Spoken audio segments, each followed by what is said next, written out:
સુરતના માંગરોળ તાલુકામાં ભારે વરસાદના કારણે પાણી ભરાયા છે। કોસંબાથી માંગરોળને જોડતા મુખ્ય માર્ગ પર પાણી ભરાયા છે। લીંબાડા રણકપોરની વચ્ચે મુખ્ય માર્ગ પર પાણી ભરાયા છે। લોકો જીવના જોખમે માર્ગ પરથી પસાર થઈ રહ્યા છે। કેટલાય વાહન ચાલકોના વાહનો ખોટકાયા છે તો સ્થાનિક યુવાનો દ્વારા વાહનોને ધક્કો મારીને બહાર કઢાયા છે।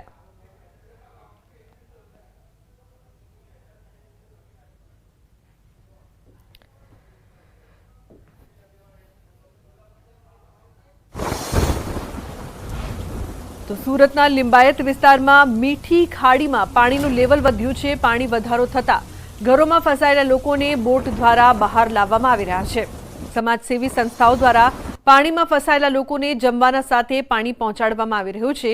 પાણી લોકોના ઘરમાં પ્રવેશતા સમગ્ર વિસ્તારમાં ઇલેક્ટ્રિક સપ્લાય બંધ કરવામાં આવ્યો છે, જેને લઈને રસ્તા ઉપર જનરેટરો મૂકવામાં આવ્યા છે।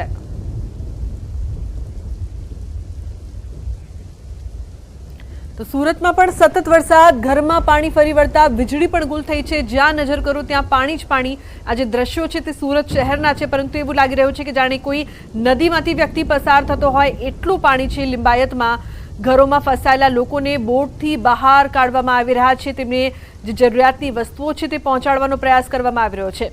તો સમગ્ર સુરત પાણી પાણી થઈ ગયું છે। ખાસ કરીને જે આ વિસ્તાર અત્યારે આપ જોઈ રહ્યા છો ત્યાં એટલું પાણી ભરાયું છે કે લોકોને અવરજવર પણ ન કરી શકે તેવી પરિસ્થિતિની વચ્ચે લિંબાયતમાં મીઠી ખાડીમાં જળબંબાકારની પરિસ્થિતિ છે। અહીં ઘરોમાં ફસાયેલા લોકોને બોટથી બહાર લવાયા છે। બોટના માધ્યમથી તેમની મદદ કરવામાં આવી રહી છે।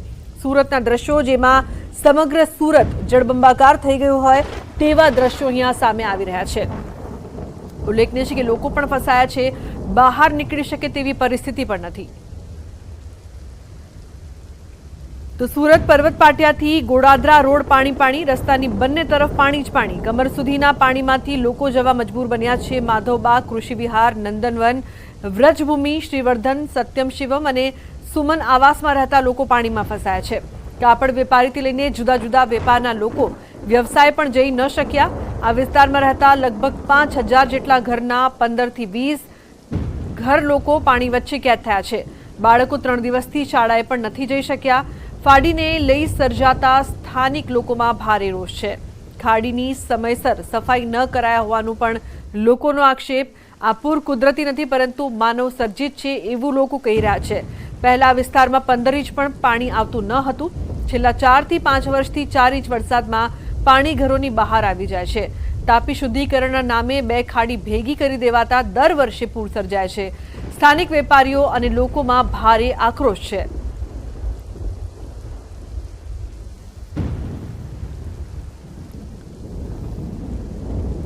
તો સુરતની શુભમ પાર્ક સોસાયટીની ઘટના, ખાડીનું લેવલ વધતા લોકોના ઘરમાં ઘૂસ્યા છે પાણી। સતત વધતા પાણીના કારણે સોસાયટીમાં બનાવેલ ખાડીની દિવાલ તોડી પડાઈ છે। લોકોનો અનાજ સહિતનો સામાન પાણીમાં પલળી ગયો છે। લોકોએ પોતાનો સામાન બચાવવા ઉપર ચડાવી દીધો। તમામ લોકોએ પાલિકા સામે રોષ દાખવ્યો। લોકો ઘરની બહાર રહેવા મજબૂર બન્યા। છેલ્લા 4 દિવસથી વીજળી પણ નથી મળી રહી।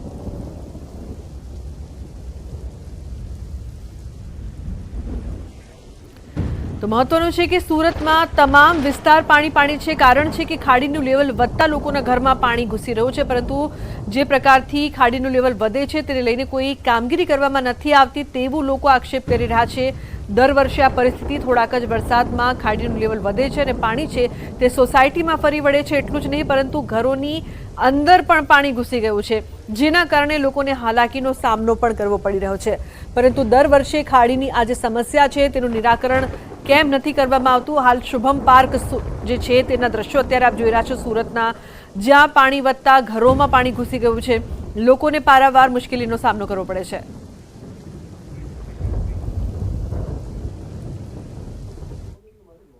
હવે વાત કરીએ જીવ બચાવતા દેવદૂતની।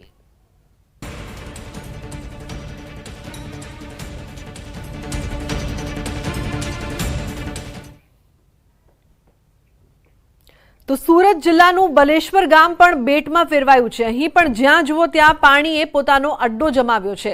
રસ્તાઓ, ઘર અને શેરીઓ બધું જ જાણે પાણીમાં સમાઈ ગયું હતું। પાણીરૂપી આફત વચ્ચે લીંબડી ફળિયામાં 150 થી 200 જેટલા લોકો ફસાયા હતા, જેમની મદદે મહાનગરપાલિકાની ટીમ પહોંચી હતી। અને તમામ લોકોનું બોટ દ્વારા રેસ્ક્યુ કરાયું હતું। આ તરફ લિંબાયત વિસ્તારમાં પણ પાણી વચ્ચે લોકો ફસાયા। નીચાણવાળા વિસ્તારોમાં ગળાડૂબ પાણીમાંથી નાના બાળકો સહિત મહિલાઓ, વડીલો અને યુવાનોનું રેસ્ક્યુ કરવામાં આવ્યું। પર્વત પાટિયા વિસ્તારમાં એક ગર્ભવતી મહિલાનું પણ રેસ્ક્યુ કરાયું। તો તારાજીથી ચારેકોર પાણી જ પાણી જોવા મળી રહ્યું છે। દ્રશ્યો આપ જોઈ શકો છો। બલેશ્વરમાં રેસ્ક્યુ, સિમોદરામાં રેસ્ક્યુ કરવામાં આવ્યું, ત્યારે તમામ લોકો ફસાયા છે જેમને બચાવવામાં આવ્યા। બીજી તરફ પાવાગઢની વાત કરીએ તો પાવાગઢ ડુંગર ઉપર વરસાદી માહોલ છે। ડુંગર ઉપર પવન સાથે ધોધમાર વરસાદને લઈને પગથિયા ઉપર પાણી વહેતા થયા છે। વરસાદી માહોલમાં કેટલાક ભક્તોએ વાતાવરણની મોજ સાથે દર્શન કર્યા અને કેટલાક ભક્તો વરસાદની તીવ્રતાને લઈને દુકાનોની છતનો આશરો લેતા જોવા મળ્યા।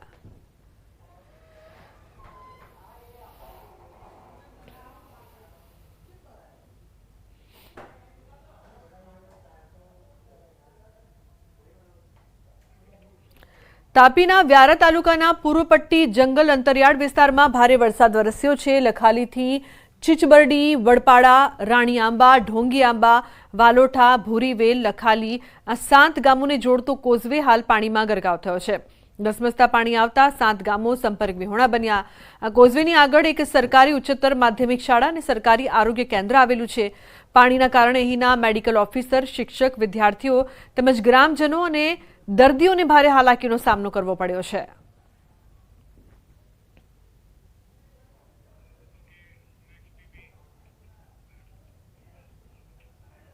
સમાચારમાં આગળ વાત કરીએ તો આણંદના બોરસદમાં ધોધમાર વરસાદ, તોરણા માતાજી રોડ પર પાણી ભરાયા છે। 40 સોસાયટીઓમાં વરસાદી પાણી ભરાયા છે। બોરસદ સાયન્સ કોલેજ અને જૈન માર્ગ પર પાણી ભરાતા લોકોને હાલાકીનો સામનો કરવો પડી રહ્યો છે। 40 જેટલી સોસાયટીઓમાં વરસાદી પાણી ભરાતા લોકોને મુશ્કેલી થઈ રહી છે। તો બીજી તરફ આણંદના બોરસદમાં પણ ધોધમાર વરસાદ, જૈન મંદિર, સાયન્સ કોલેજ પાસે અહીંયાની સોસાયટીઓમાં લગભગ 40 સોસાયટીમાં પાણી ભરાયેલું છે અને આગળ જે કાંસ બનાવેલો એ ખુલ્લો હતો પણ પેટી કાંસને પેટીમાં કન્વર્ટ કરી ને પાણી ફસાયું છે। એ પાણી આગળ જતું છે નહીં અને વરસાદ પણ વધારે પડ્યો છે એટલે પાણીનો નિકાલ એકદમ થતો નથી। નગરપાલિકાના મેયરશ્રીને કહેવા માગું છું કે તાત્કાલિક ધોરણે કામ કરે। આણંદ જિલ્લાનું બોરસદ શહેર સવારે 9 વાગ્યાથી મેઘરાજા અહીંયા અવિરત વરસી રહ્યા છે। ચોક્કસ દ્રશ્યમાં બતાવવા માંગીશ કે આ બોરસદ શહેરનું આ જે સમગ્ર બધા વિસ્તારો છે, રાઠોડ ચોકડી અને પુનિત કોલોની, આ સર્વત્ર જળબંબાકારની સ્થિતિ સર્જાઈ છે। ચોક્કસ કહી શકાય કે બોરસદનું જે નગરપાલિકાનું તંત્ર હજી સુધી અહીંયા ફરક્યું નથી એવી સ્થાનિકોની લાગણી છે। ત્યારે એક વાત બહુ સ્પષ્ટ છે કે 12-12.5 ઇંચ વરસાદમાં સમગ્ર બોરસદ જળબંબાકાર થઈ ગયું છે। ઘણા બધા વિસ્તારોમાં ન્યૂઝ 18 ગુજરાતીએ અહીંયા સ્થાનિકો સાથે વાત કરી। તેમનું કહેવું છે કે વહીવટી તંત્ર જે નગરપાલિકાનું છે એ હજી સુધી તેમના વિસ્તારમાં ફરક્યું નથી। જનક જાગીરદાર, ન્યૂઝ 18 ગુજરાતી, બોરસદ। તો આણંદના બોરસદમાં ધોધમાર વરસાદ, જૈન મંદિર, સાયન્સ કોલેજ પાસે પાણી ભરાયા છે। કૃષ્ણનગર, બોરસદ, ગંજ બજારમાં પાણી ભરાયા છે। સ્થાનિકો વરસાદી પાણીમાં ચાલવા મજબૂર બન્યા છે। પાણી નિકાસના કાંસમાં વરસાદી પાણી ભરાયા છે। વરસાદ હજી યથાવત છે।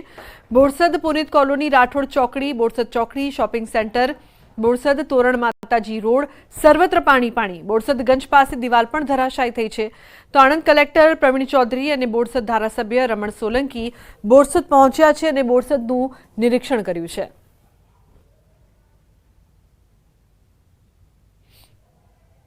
બોરસદ તાલુકા મથકે આશરે 13 ઇંચ જેટલી વરસાદ પડી છે 4 કલાકમાં।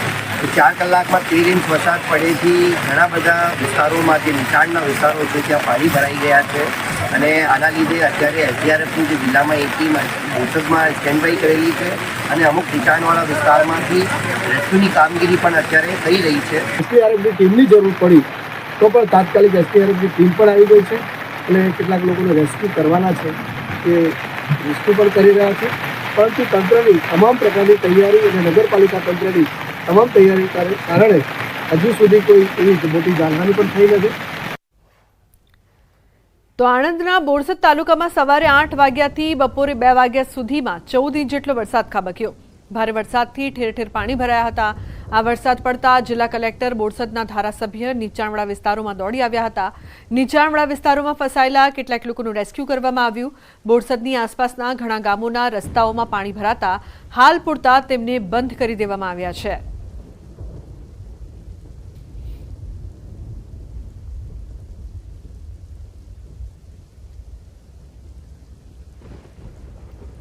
તો સૌરાષ્ટ્ર ઉપર મેઘરાજા મહેરબાન થયા છે.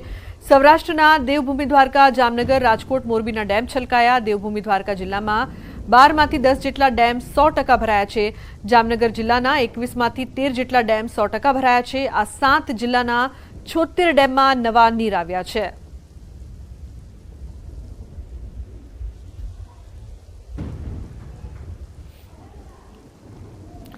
ગોંડલ શહેરમાં ગત મોડી રાત્રિથી મેઘરાજાનું આગમન થયું છે. વહેલી સવારે ધોધમાર વરસાદ ખાબક્યો હતો. શહેરના માંડવી ચોક ખાતે ભૂગર્ભ ગટરમાંથી વરસાદી પાણી બહાર આવ્યું હતું.